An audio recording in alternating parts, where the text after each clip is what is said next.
vote on the news. And here's the winner. There's a huge, hidden, heavenly body right here in our solar system. Evidence is mounting that either a brown dwarf star or a gas giant planet is lurking at the outermost reaches of our solar system, far beyond the planet Pluto. According to the British newspaper, The Independent, the object is 4 times the size of Jupiter. Experts say the presence of such a massive object could explain why a barrage of comets has been coming from that direction. We'll post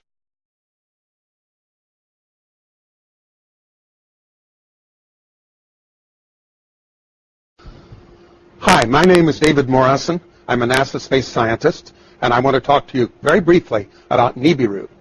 I'm doing this because I received a note from a 12-year-old girl recently that said she wondered if the video I made 2 years ago was still valid, that she and her classmates were scared about Nibiru, and could I please explain, from a science point of view, why we know Nibiru is not real and is not a danger. You know, the simplest thing to say is just that there is no credible evidence whatever for the existence of Nibiru. There are no pictures, there's no tracking, there's no astronomical observations. Are we being primed, Gordon, for some major announcement? Well, that's the thing is, now, the Zetas say that the Council of Worlds has told the president, you've got to announce it. I say, everyone I tell that to goes, well, I'll eat my hat if the president ever announced that. But if he did, you can speculate that the first thing he would say is Ronald Reagan had an executive order that this is top secret, and every other president signed on, but now I'm going to be the one who's breaking that because everybody has to know. And what would he, well, we're coming up to the break. When we come back, speculate on what you think he would say, okay? With our special guest, Gordon James Gianninoto.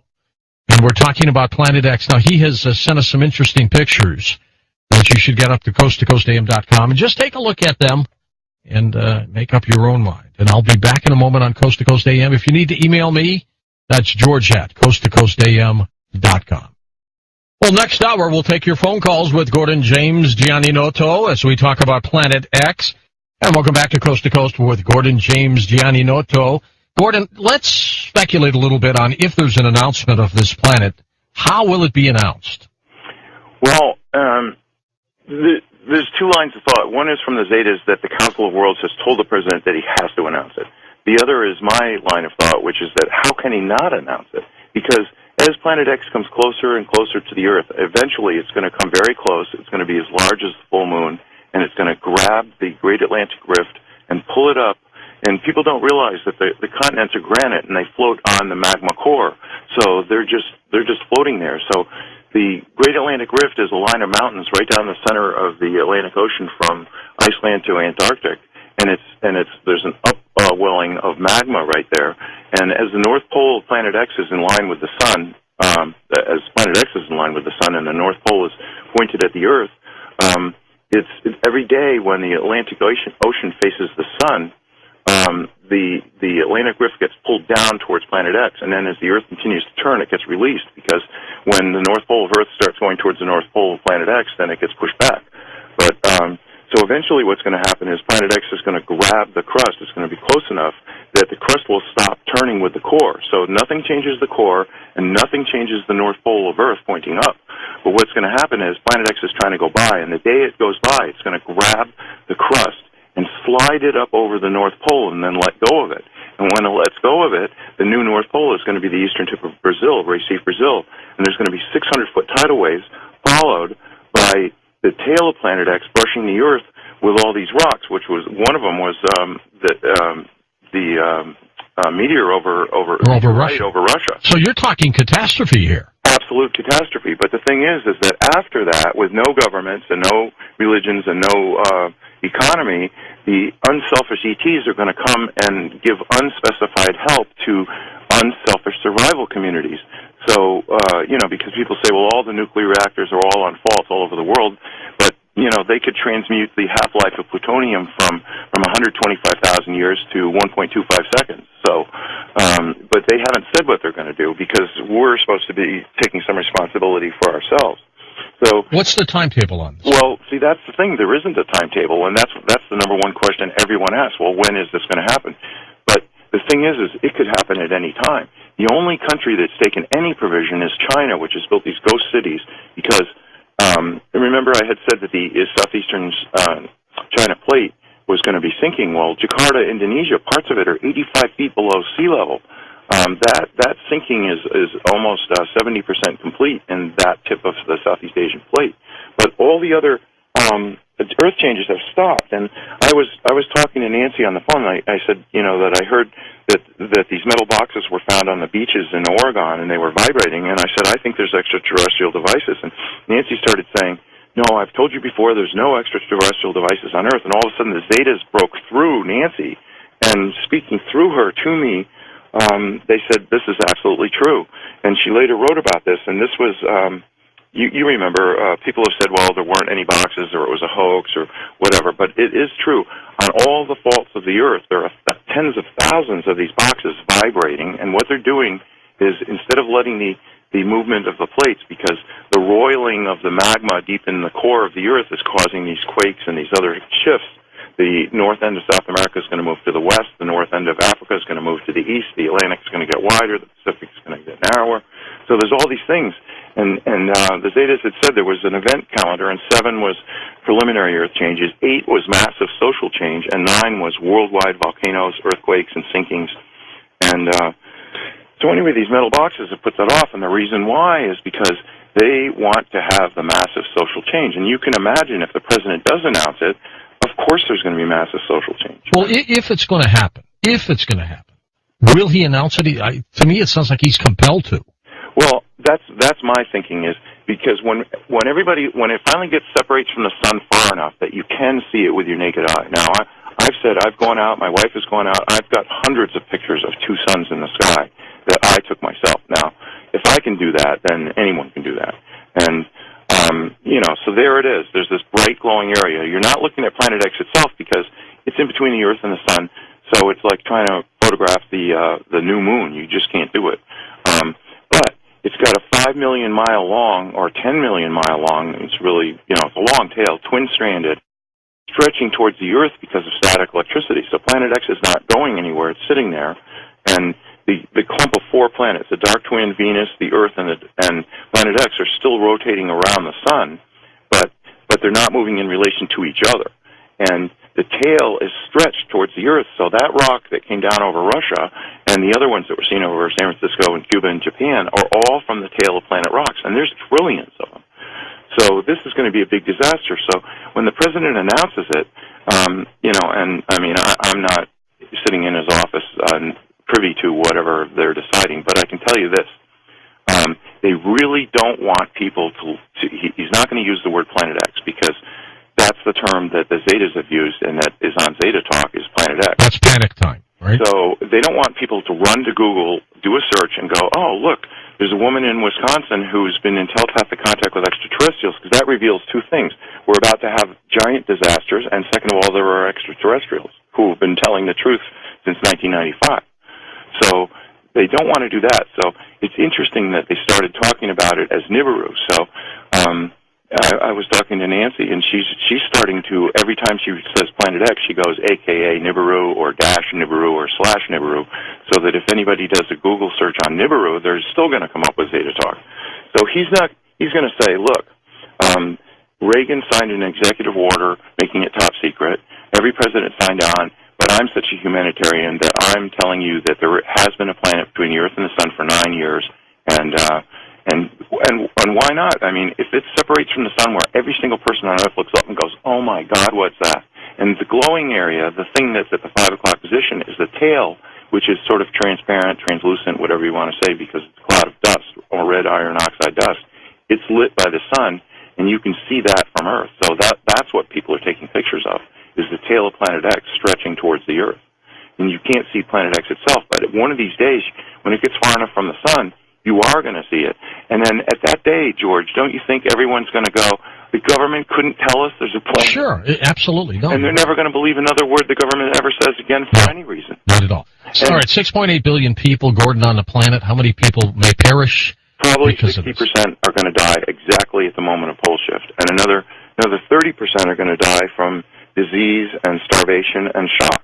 I mean, what the president should be announcing and saying, listen, we've got to move away from the coastlines. I mean, imagine what a 600... And what's the timetable? Okay. Well, that's the thing is, like, there isn't a timetable. There's an event timetable, but the president has been trying to announce it since last September. So first they tried with the emergency broadcast system. That was all screwed up. That didn't work. And then, believe it or not, I mean, you know, you think if you're president, you can just announce whatever the hell you want.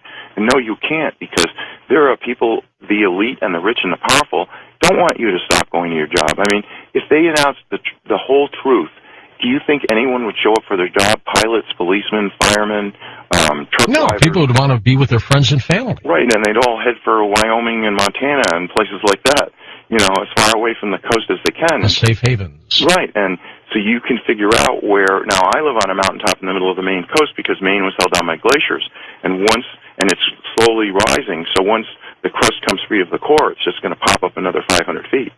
So I'll be doing fine with a 600-foot tidal wave. But Florida, that's actually going to sink. The UK, that's going to sink. Japan is going to sink. So a lot of places, it isn't just a matter of a 600-foot tidal wave.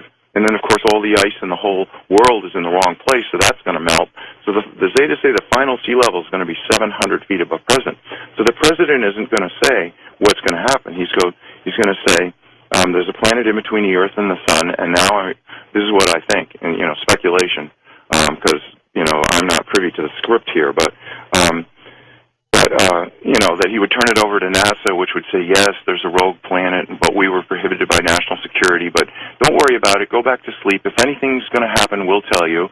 And then maybe they turn it over to NOAA, which is saying, well, this huge Earth wobble is what's causing all this weather. They're never going to admit that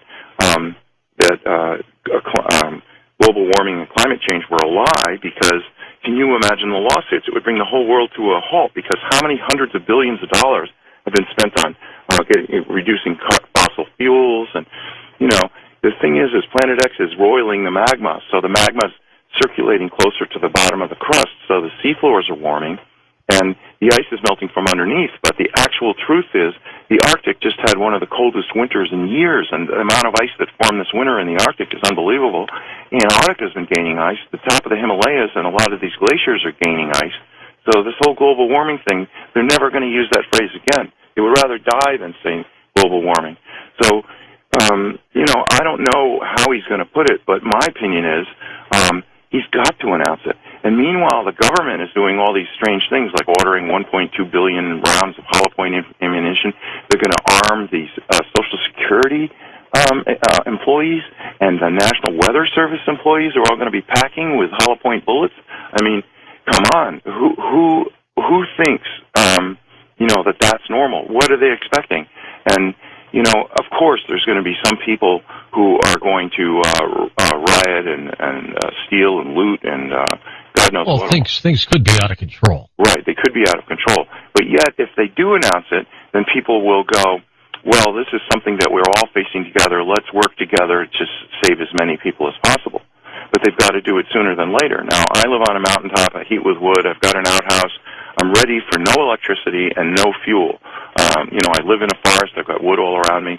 So, you know, my theory is if you're ready for pole shift today, then you're going to be ready for it whenever else you can. But if you notice, around the world, the economy has not been getting better, regardless of what they're saying. And people are realizing every day that everything they've worked for all their lives is coming to naught. And hopefully people will say, well, really, what is important? And they'll realize, you know, every time you see a disaster, you see people say, well, I lost everything, but, you know, at least we all survived. And, you know, that's what's important. And people are going to start realizing, well, maybe people are more important than possessions. But this Earth wobble, I mean, I went out last July to take a picture of the full moon rising over the mountain in Maine where I live.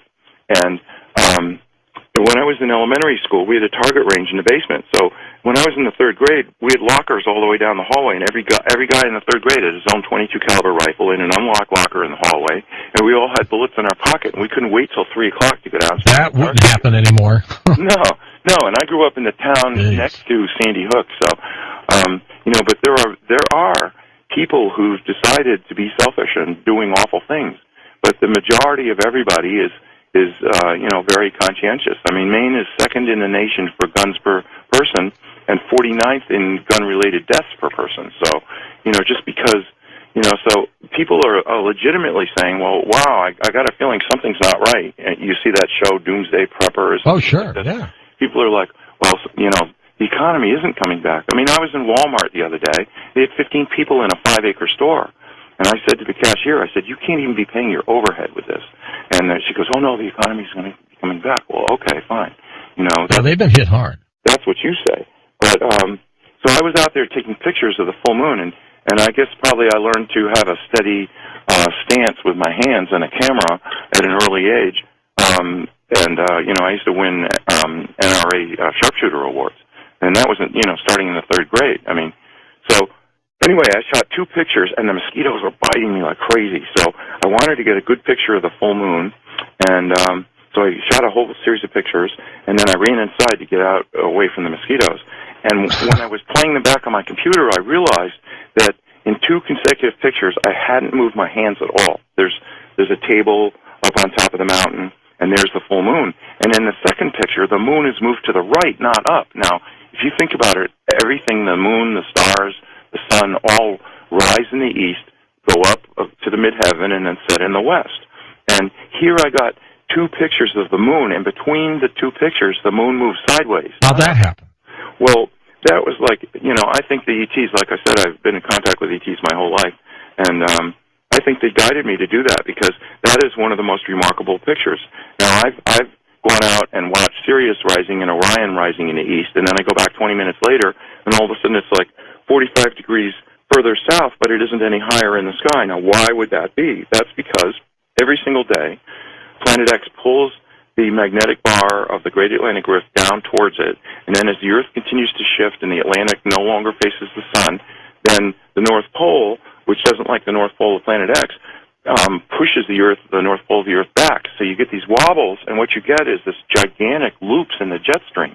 So normally the jet stream moves from west to east, but now if you notice these weather maps, and why wouldn't you with all these big storms? So everybody's more interested in the weather than ever because it's really can be life or death. And what you get is these giant arcs of cold air coming down from the Arctic, and 30 miles to the east, you've got this giant arc of tropical air coming up from the Caribbean, and you've got this clash of fronts that makes these gigantic storms. I mean, look at Hurricane Sandy. And, if the government told the truth, they should say nobody should rebuild anywhere. But it's just like Katrina and New Orleans. People are saying, well, we're going to bring it back, and it's going to be so meaningful, and we're going to have Seaside Heights, New Jersey, ready for the tourist season. And, but the truth is nobody should be there now at all because this is right in the danger zone. They should be saying, well, we're going to move anyone that wants to go from the coast. And that's the interesting thing. The Zetas have said even when this is announced, probably only as much as 60%, but no more than that, are going to go, oh, my God, we've got to go to safety. And the rest are going to go, well, I really don't want to change anything, so I'm going to keep going to work, and if a tidal wave washes over me, then that's it. I'll just die. Well, okay, that's what this life is like. You're entitled to be a skeptic. You're entitled to be in denial, and you're entitled to die in it, but there's no reason for you to do that. Hold on for a second, Gordon. We're coming back for phone calls with you next on Coast to Coast AM. Indeed, and we're going to take your phone calls when we come right back on Coast to Coast AM. And welcome back to Coast. Gordon, are you saying then in our solar system we've got a dark twin to Earth, we've got a burned-out binary star, and we have Planet X? No, the binary star is quite a distance away. That's why it takes 3,657 years for Planet X to return. So it's something we've never seen because it's burned out, but it is a huge body, and that's where it started. And evidently, Planet X has been coming here at least 2 billion years. So, it wasn't that the Anunnaki were always there. They reached a point where they decided they wanted to powder the gold and put it in their atmosphere to keep the planet a little bit warmer. It's got giant hot magma in its core, and it's got water, which has the highest specific heat of any substance in the universe, so it holds heat. It takes longer to heat water than anything in the universe, and water holds heat longer than any. So, but they were getting cold, so that's where the whole quest for gold came from, is from that. And Richard Hoagland has said that, and he's a guest on your show quite often. Quite a bit. He said that Phobos is a spaceship because it's hollowed out and it's got chambers in it because they use ground-penetrating radar. But actually, Phobos is one giant gold nugget, and the Anunnaki since they came back, have been mining it with robots. That's got to be worth something. Oh my God! So but if anybody thinks I'm making this stuff up, I mean, go do a search in Wyoming. Dick Cheney tried to get the Wyoming legislature, and he only failed by a few votes, to buy a used aircraft carrier. Now, what in the hell would Wyoming use? There's no water there, is there? Well, that's the thing is, Edgar Cayce said that Omaha was going to be the greatest seaport in North America after pole shift, and evidently he's planning that the Mississippi will split wide, or saltwater will go up to the Great Lakes, and then up the Missouri and the Platte Rivers, and then maybe the Red River. And I guess they were planning to, keep it, in the Great Lakes or in the Gulf, and then float it right up to Wyoming. But you can see why he would want that. It's got nuclear power. It's got a hospital. It holds 5,000 people, and he could load it with fighter strike jets, and be king of the world. And you look at the billionaires around the earth, they're trying to start their own space programs, but the Council of Worlds has said, no, nobody's going to leave Earth and come back as kings of the earth afterwards. No, they're all going to have to go through it, and whether you're a billionaire or not, you're going to have to roll up your sleeves. So, you've heard of the idea of these deep underground bunkers everybody was going to head to. Yeah. But, how well are they going to survive in 10-plus power earthquakes? So they're not. But then, after pole shift, at the hour of pole shift, when the tidal waves start, then everyone's going to, after that, there won't be any earthquakes, so people are going to want to be underground, because how are you going to survive this fall of rocks? Okay, let's go to the phones.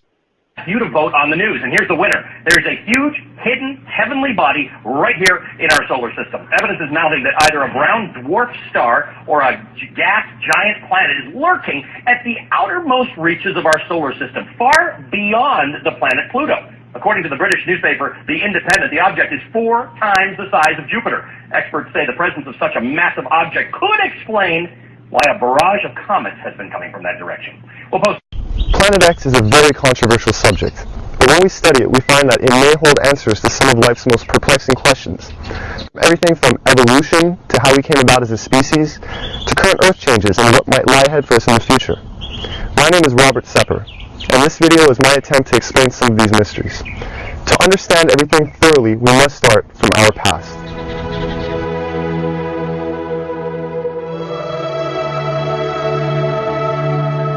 As you do research on our mitochondrial DNA, you find that it goes back into the range of 150,000 years, based on the mitochondrial DNA, which is, I think, pretty much incontrovertible.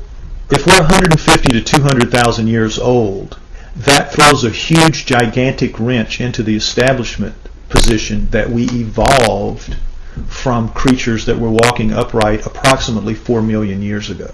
The early Australopithecines, Lucy, everyone is familiar with her, at around 3.2 to 3.5 million years ago, and they're finding new ones all the time.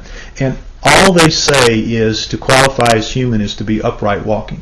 If you're an upright walking pre-creature, you're called a pre-human. And even though all of those creatures, right through Neanderthal, from Lucy at 4 million years ago, right through the Homo habilis, Homo erectus, Neanderthal to Cro-Magnon, right up to Cro-Magnon, all of those creatures don't look anything like human beings as we are today.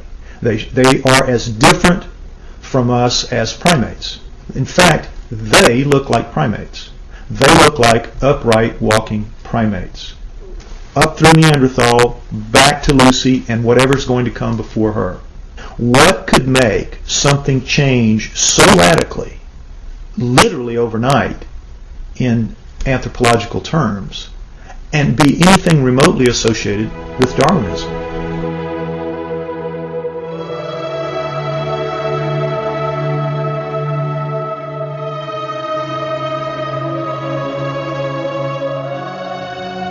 I believe, personally, that the writings of the Sumerians 4,000 years ago, as chronicled by Zechariah Sitchin in his books, The Earth Chronicles, I believe that is the most logical and reasonable explanation that there is for how we came to be.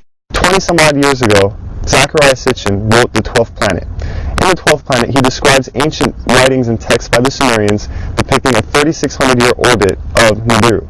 But the Sumerians are rarely spoken about in history books. Who were the Sumerians? And what can an ancient civilization possibly know about how we came to be? We only hear about like the Egyptians or the Mayans or the Incans, Romans, Greeks. The first culture we have on Earth were the Sumerians, and they showed up 6,000 years ago where modern-day Iraq is. It's right between the Tigris and Euphrates rivers. It was then known as Mesopotamia, Babylon, but also Sumeria, where the first culture on Earth stems. And they have left us over 100 of the first for high society to take place. For instance, stemming from Sumeria 6,000 years ago, they were the first ones to invent writing.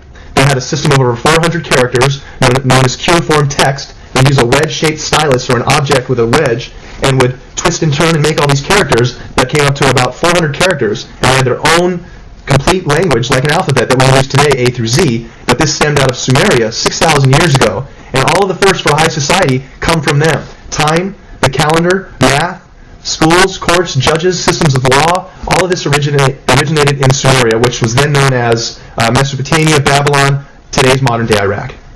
The Sumerians are actually probably the most influential culture of the ancient world. Not the Egyptians, not the Greeks, not the Romans, the Sumerians. The Sumerians invented, for example, the zodiac. All of the symbols that we still have today for the zodiac was created by the Sumerians. They tell an incredible story, the Sumerians do, of the Anunnaki, which is that there is another planet in our solar system, that gods, super beings, live on this planet, that these beings come to Earth. The Sumerians had a pantheon of gods, but it was living gods. They were the Sumerians worshipped living gods who lived and worked and had their lives among them. They were the Anunnaki.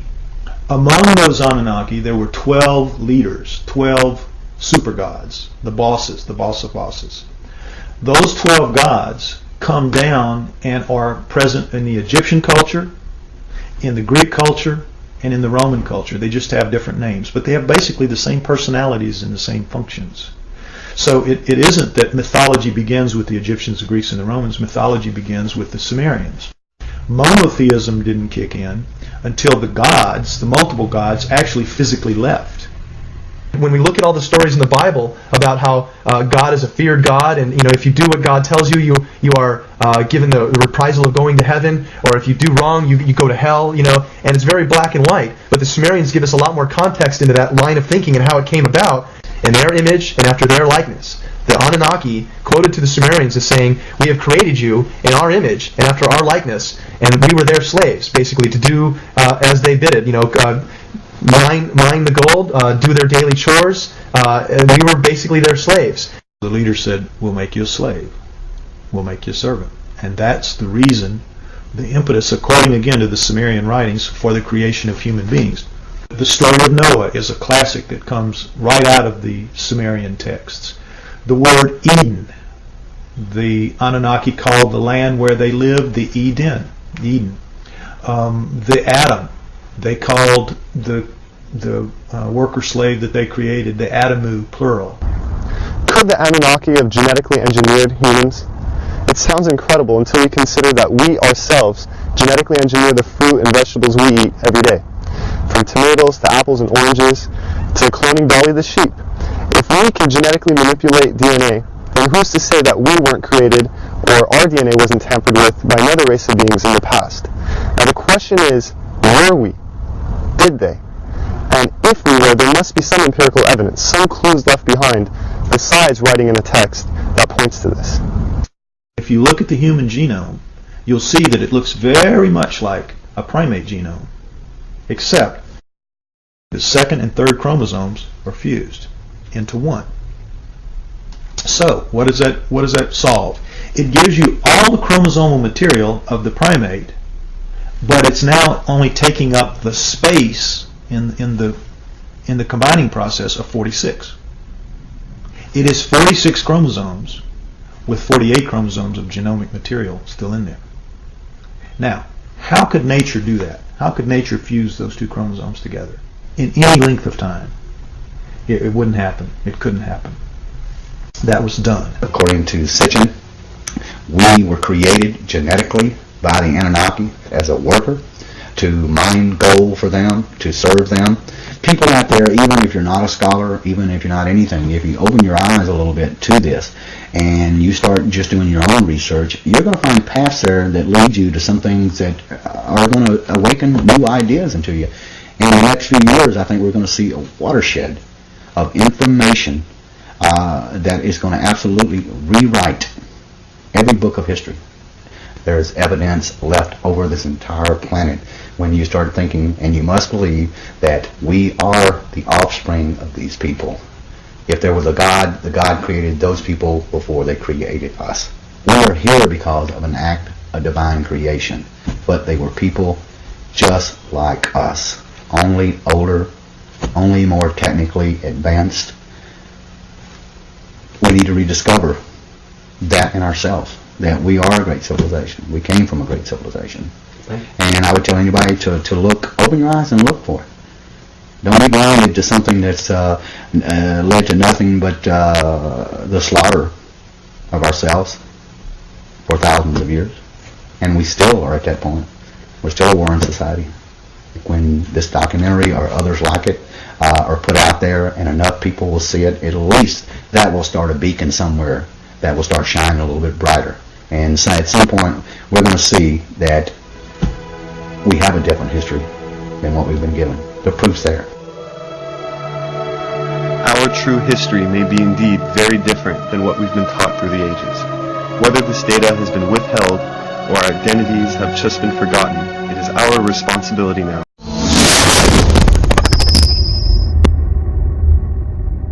Vote on the news, and here's the winner. There's a huge hidden heavenly body right here in our solar system. Evidence is mounting that either a brown dwarf star or a gas giant planet is lurking at the outermost reaches of our solar system, far beyond the planet Pluto. According to the British newspaper The Independent, the object is 4 times the size of Jupiter. Experts say the presence of such a massive object could explain why a barrage of comets has been coming from that direction. We'll post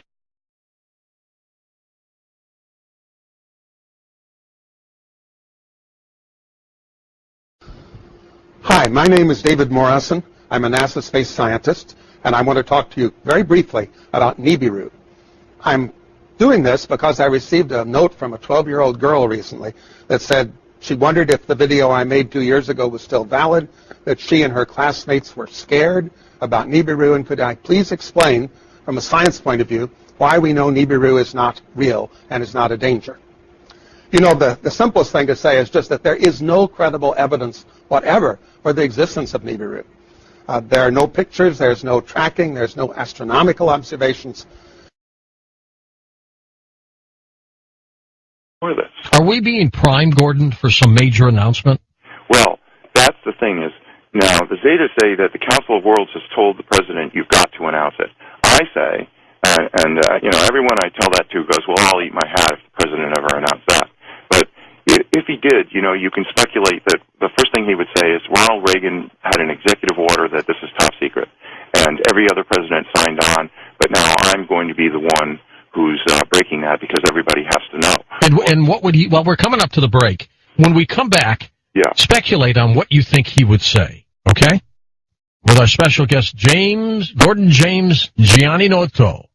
And we're talking about Planet X. Now, he has sent us some interesting pictures that you should get up to coasttocoastam.com and just take a look at them and make up your own mind. And I'll be back in a moment on Coast to Coast AM. If you need to email me, that's George at coasttocoastam.com. Well, next hour, we'll take your phone calls with Gordon James Gianninoto as we talk about Planet X. And welcome back to Coast with Gordon James Gianninoto. Gordon, let's speculate a little bit on if there's an announcement of this planet. How will it be announced? Well, there's 2 lines of thought. One is from the Zetas that the Council of Worlds has told the president that he has to announce it. The other is my line of thought, which is that how can he not announce it? Because as Planet X comes closer and closer to the Earth, eventually it's going to come very close. It's going to be as large as the full moon, and it's going to grab the Great Atlantic Rift and pull it up. And people don't realize that the continents are granite and they float on the magma core, so they're just floating there. So the Great Atlantic Rift is a line of mountains right down the center of the Atlantic Ocean from Iceland to Antarctic, and there's an upwelling of magma right there. And as the North Pole of Planet X is in line with the sun, as planet X is in line with the sun and the North Pole is pointed at the Earth, it's every day when the Atlantic Ocean faces the sun, the Atlantic Rift gets pulled down towards planet X, and then as the Earth continues to turn, it gets released, because when the North Pole of Earth starts going towards the North Pole of planet X, then it gets pushed back.